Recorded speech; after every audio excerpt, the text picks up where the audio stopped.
خێر بێ پێشەوەی باسی ئەپلیکیشنەکە بکەین بزانین چۆن داتناوە و ئێستا چۆنە زانیاریمانەیە کە لە کاتی بوومەلەرزەکە لە ئامەد بووی خۆشحاڵین کە سەلامەتی ئەمژی خۆشحاڵن نێژبەوە جانگۆریان بڕاستی ئەم گەلێکی خەمگینن ئەم هێژی بم باندۆراوینە دو شەفژی دیسا چێ ببوو پیشە سەرساغی و سەربۆریەژی بۆ هەموو ماڵباتی و جانگۆری کورد دخوازم یعنی شخۆ گەلێکی دۆماند هونژی ئاگاهتارن یا پیشێ ساعت 4 و 14 دەست پێ کردبوو gelek dirêj domand û tesîrawî jî gelek zêde bû li Diyarbekirê bes me hîs kir yanî naver ne Diyarbekir bû jî elê wir jî gelek avahî hirşiyan duh jî gelek hîs kiribûn elê em li vir bûn xizm kesukaret selametin hemû wallahî ji malbatê tutişnîne lê ji dost û hevalê me gelek kes cangorî bûne ew jî erê cî xemgînî ba biçîne ser ew applicationî datan nawe boman bas ke em bîrokey kê bû key damezra û îşkirin têya çûna û sûdbînîn tê çûna baş e ji em lîsans û mastera Kurdî xwand yanî hem zanîngehê da zankoyê da beşa Çewligê Bingol dibêjin jê re me li wir beşa zimanê Kurdî xwar ji xwe li Bakurê Kurdistanê sereke sê hev zankoya de hebû yek Mêrdîn bû yek Mûş bû yek jî Bingol bû min jî li Çewligê xwand lîsansa xwe piştî min dest bi masterê kir wê demê nû û cîhanê de dijîtalîzekirina pirtûkên kitêbên bi deng û em bibêjin bi awayî PDF ji bo xwandinê nû û dest pê kiribû me pêşî xwast em ji bo taybet ji bo zarokan ji bo fêrkariyê çîroka çêkirin wek websaytekî çê bikin dûvra li me Kurdî nihêrî ne li Avrupa ne ji başûr Bakur tu ciyekî xebateke bi vî awayî ser Kurdî nehatibû kirin tevî zaravayên Kurdî yani hiç ku zaravayek de jî karekî wisa nebû servêyekê me xwast em wek hewzekî giştî yanî ji bo roman kurte çîrok govar û hemû cûreyên ciyawaz em bikaribin berhemê Kurdî têda hem bi şêwazê deng hem jî bi şêwazê nivîskî têda cih bikin piştî me dest pê kir yanî 2019 jalî fikrî û teknîkî em ser hûrgilî û daxivîn çend kes em du kesa me du kesa dest pê kir hevalî smêdin jî mamosteyê Kurdî nebû nana ew li Mêrdînê niha ew mamostê müzîkî ye lê ji bo Kurdî gelekî disojde ji ber hindê me dest pê kir çon tensîqtana kir dûr bûn lêyek ya na em dûr bûn ez li Diyarbekir bûm ew li Mêrdîn bû me dostê te hevdin nas dikirin bi wî awayî me got em ji bo zaroka dest pê kin çîroka min ê amade bikire wî jî erî wî jî bo zaroka müzik amade bikire yanî me çîrokê müzîkal çê bikirin arast ji bo perwerdeyê piştî wî me got ka em beşê din jî lê bikin 2020 de jî wek kompanya şexsî me ava kir ser navê min bi navê Dengê Pirtûkan û Zeynep Sultanatlı bi wî awê me çêkir ew mamostê me dinê jî ê müzîkê jî her bi me re domand yani em du kes hiç keşetan bo duruz nebû yani çawa kêşe hebûn weke ku tê zanî li Bakur kêşe heye yani hem ji bo fêrkariyê hem ji bo mamosteya kêşe hene bo kompanyakê ew babetî ke datan mezran kêşê emnî û siyasî ez ê bêmo server ji ber ku ji ber me xwast kêşe nekêşînin me ji wezareta çandîya hikûmeta Tirkiye me destûr xwast weke kompanya ji bo kompanya ava bibe jî destûr divê em ji bo vêyekî beryawê girebesteyê xwe çêkirin peymanê xwe çêkirin dûvra me dest bi kar kir tamam teorî me çêkiribû em fikrî bûn me dixwast em çê bikin lê me dixwast tu tûşî tu dengasiyê jî nê ev yek jî hebû ji ber vê em hûr û kur çûn yanî hêdî hêdî çûn me peymanê xwe çêkirin me destûrê xwe girtin me bi weşanxane re peyman çêkirin nûserên Kurd re peyman çêkirin yani eger ku destûr ne bi weşanxanê re be bi vî awayî me dest pê kir yani hemû tiştê xwe bi parêzera re bi guftugoyê bi parêzera re bi destûra re me dûsa dest pê kir ene xwe dibe ku bibîya dest bekar bûyî tir kewte karê saleke ser Play Store û App Storê heye erê lê Dengê Pirtûkan Dengê Pirtûkan yani kitêbên dengî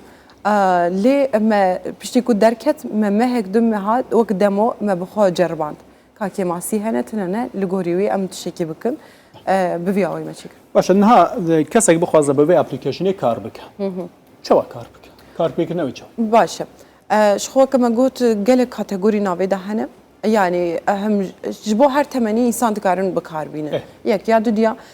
ser Play Store û App Store dikare downloadê mobayla xwe bike ev yek ya du diya pirtûka hefteyê هر هفته لور او کاتگوری پرتوک دگو هر لور او فریه یعنی بلاشی تکارن بکاربینن لی جبو تواوی پرتوکا یا مانگانه یا جمعانه آنجی سالانه دکارن ابونتی یک چی بکن شخو بهایش گلک کمه او بهاجی بس جبو ام دستاقی استودیو و زارو کارا بدن مدانیور وك سمبوليكي يعني شن كتابي تاعي دو سدي زيادتر كتاب تدا هنا بزاراوي زازكي وكرمانجي ما خوزغا بشانه درا اويك اونلاين كان دي باشا تاني كردية واني خو برتوكي زمان لنا تيدانا ناش خو يعني وك مامستين باكر قصو ارمان جماجي كردية يعني ام دخوازن زاراوي كردي شكي جان زاراوانا هم كرمانجي يعني سورانيش كرمانجي هي زازكي تدا هي ام چون سليماني جبو برتوكين سوراني جي جبرگو كونتاكت چينه بو دمك نظام هي فيديو كنمي سوراني جي لزيده بكن تبي زاراوايدن يعني انا اقول درفتي بخورايه اباكا يعني ببلاش بارا ورني لبرا لا مهانه وصلانه برتوكا هفته فريه بله تدا كاتيجوري كل ورده دبجي برتوكا هفته او فريه تمي تذكاري جهدار بك بخوينه ليش بو حمو برتوكان یان مهانه مانگانه آنجی سالانه دوی ابونتی کی چیب یتان گشتو تو کس سودی چی بو ام اپی ایوا یا براستیم چیروک تام بدس گشتو تو هی من دالان و هی دایکان و باوکان گله کس دگه لقل اپکی ایوا بله بونمونه ما مستین کردی ایل با کردی کلی ما گله زیده ما مستد بيجي او ما مست زينب از خازم افتيروك جيتي ده هبه يعني ام زاروكا بدن گهدار كرن يعني جي كسك ده بيجي اف برتوكا قالك خوش مگهدار كريه از خازم فلان كس همان كس بونمونه كسك يجبو مزار وكاري كريه او كس في برتوكيج بخوينه يعني جي خير اخذ بيجن برتوكا بافي مجي بدنگ بكن يعني هن كس جي هنا بو فيربون بو استفاده كردن لزماني كردي يعني شخو شيروك تام بدس گشتو ده من دالان هم ترانسليتنج كتابين جيهاني انا ما بس مونيه خلق كفير بو بي لرقي او سودي لي بيني مثلا دايكيك بي والله من دالكم جويليا قرتو فير ولا فير زمان نا مخابن اري جبركو ام تميناف كاردانن تيجليك ما وصلت شي نبي انجو ام بدا دوستو حوالي خورا دف دور اخرى لي وكم قلت تيجليك قسم بهذا شويه كتخميني كارن بيجن بجداريا خلقي زياده يتيدا اري يعني انا قوري دهمانجي جبركو بانليت ما هنا سر كمبيوتري ام وان دبينن يعني چند کس بشتر بویه آنجی چخاص نها بکارتینن استا هنده بیشتر نوسا چخاص بکارتینن او لور سر پانل خویاده که يعني جي كي كاس جي كي جان ولاتي و كي جان باجاري هاتيه ام لور جي دبينن يعني بانل ده ام دبينن زيداترين كاسنكو سوده جي دبينن كي جان نافچينه براستي دياربكر گلكه او باتمان گلكه يعني وك ناوند باجار نافچت تدا خویانه کش باجارتا چما تدانیا باجار مجي تدا هي اللي از اگر کو بحث بينم بوي اوي شو اگري هر كرديا ما باشه نخره اگري والله باش ليد ادري بيش بخن اري چند هینتان بدس گشتو چند داونلود چند جار داونلود کراو اپاکتان 5000 زیاتر داونلود هي يعني تبعي جهاني مالا اري دست بكيش خو يا هري زيده باكوره دفرا اوروبايه يعني امك بيجن آلمانیا و سوئد او درنا گلکن و دورا جی باشوری کردستانی روجاوای پشتی ویجی آلیه چین ژاپنیا او درن. چند کسن کتابه چون کتابه کان الله بجیرن لسر چه بنما کتابه قلد بجیرن که بیخوانه. ها. با اپاکی خوتان. او ام هل بجیرن يعني ريجزي ما هنا ام پیشنا بروکای دخوینن اگر کوجا آلیه کلا پورا کردی چاندا کردی تجیبه او زراره کی نگیهینه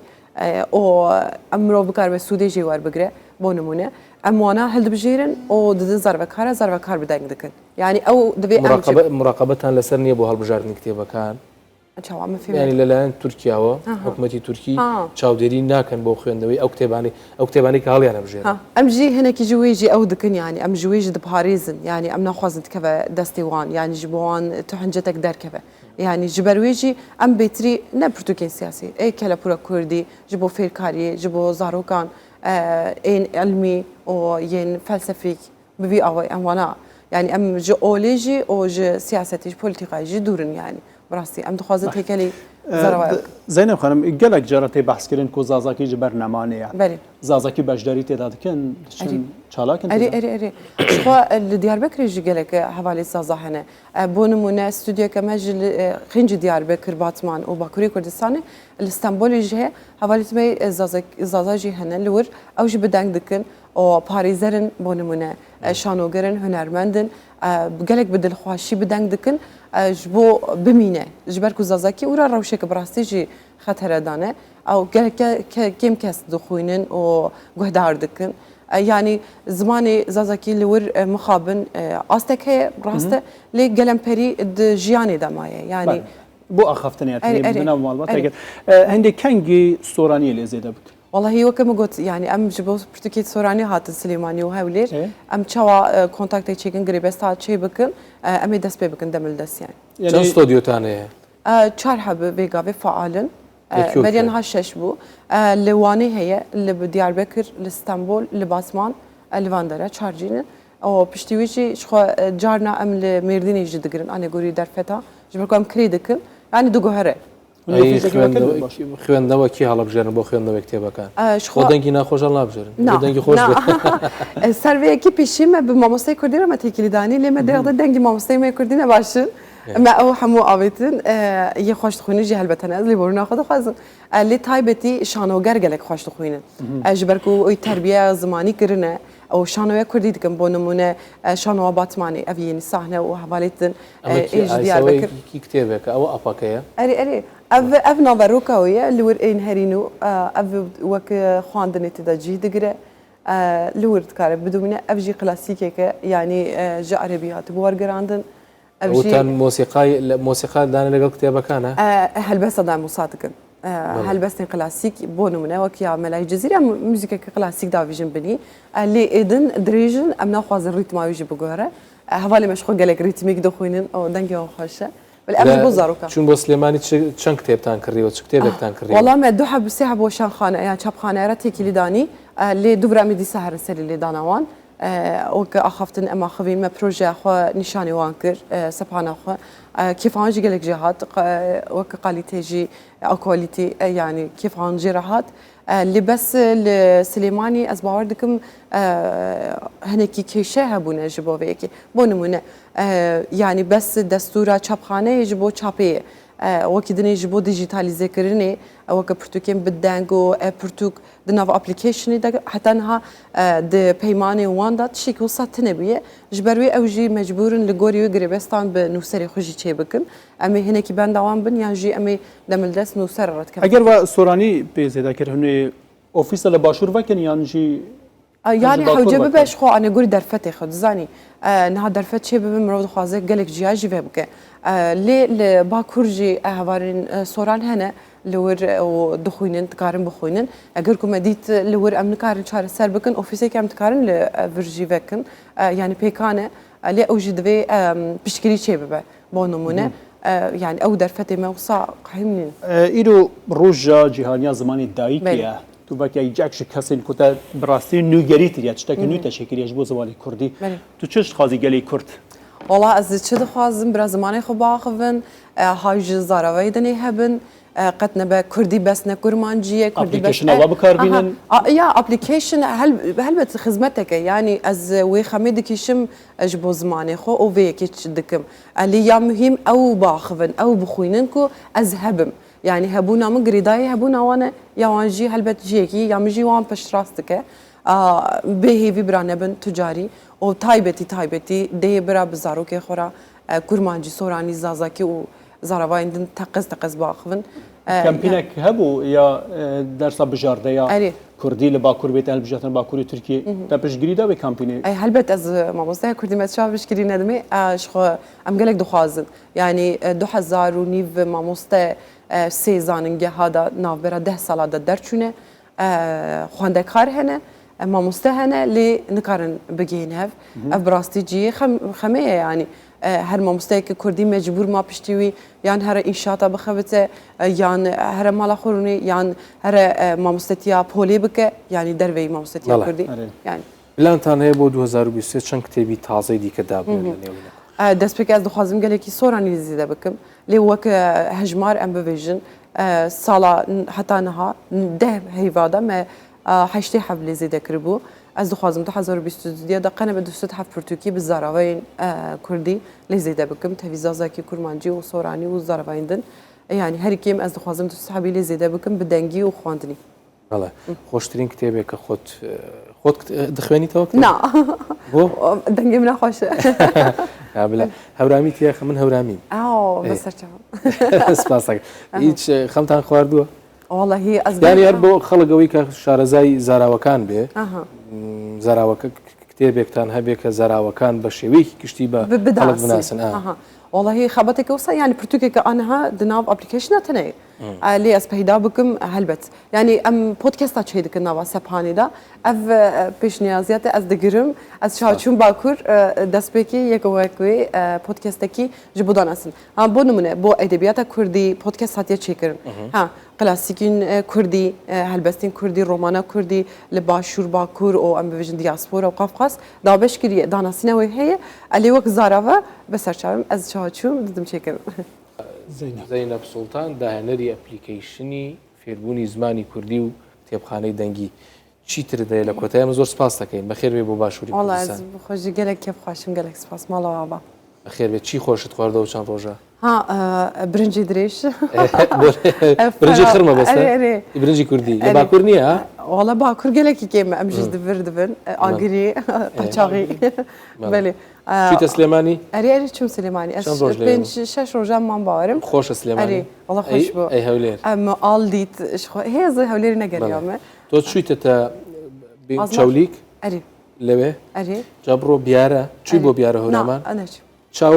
بە چاون و قاندن بڕۆ کە دەچیە بیارەوە دەزانی لە چاولی من چوومەتە چاولیک باوەڕ بکە ڕێگە دەڵێ یەک هەر لە باخ و باخات و لە ئاژەڵداری و لە ستایلی جلو بەروینەکان ڕێک دەڵێ چاولیگە بەێ بەێ بێ دەڵی بڕۆ بۆ بیارە و تەیواڵە کە بابێکی خۆشیە بڕۆ بۆ تەیواڵە کە بابێکی خۆش بخۆ باشە گەلێک سپاس ئەم دوو ئەزاڵە خۆ ئەو ژێ دیتۆرە مە مامۆستا کوردی یاسمین ئەوژی لە برە بێگاوێ ئەم ئەوی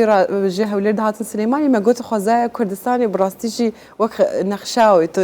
سەر هەودوو قەت بکی وەک هەفدیە ئەو ڕێک دش بە مێردین و دیار بەکرد ئەو دش بە بینگۆل و نظامکی دەر گەلێک دش بەدو هاتە جیەکە بوو مەدیت مەگوتش بەڕیا لجێ دیار بکرێ گەلێک دش بن هەردوو زۆر خۆشە لێرەش مەتامی باشی خۆشی ئەیبیسیمانەیە خۆش گەلە برسی بڕۆ بۆ ئەیبیسی ماڵەتە هەوە لە خزمەتتان زۆر زۆر سپاس دەکەین ئەم بەخۆشی سپاسدار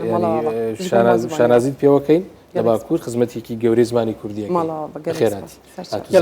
سەرچاوان زینب سوڵتان داهێنەرە ئەپلیکیشنە ناوێ دەنگێ پرتۆکان باش گەلە فێر بێ سەرچاوان